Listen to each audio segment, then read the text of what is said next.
Hi mga mi, for today's video gagawa tayo ng kalabasang ginataan with pork. Ito yung mga ingredients niya mga mi.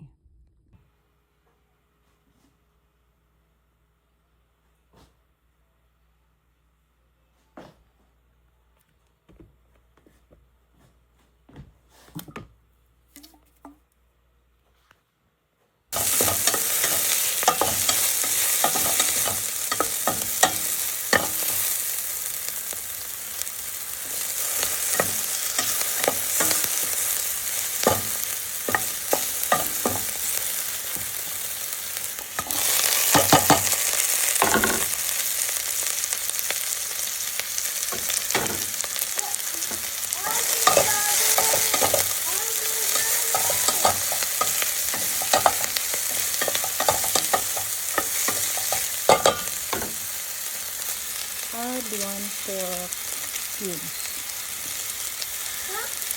What?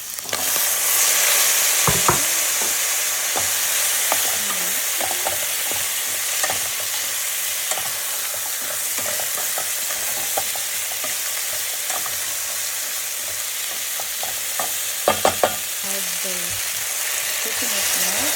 One time coconut milk.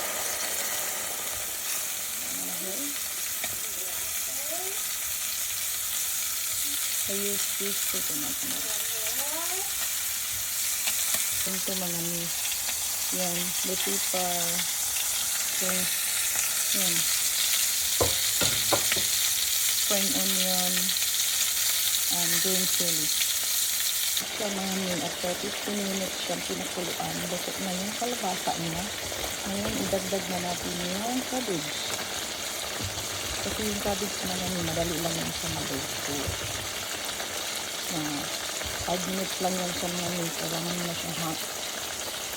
Tanggalin dyan kasi mag-overcook pait siya mga mi. Kaya kailangan talaga hindi siya matagal dyan.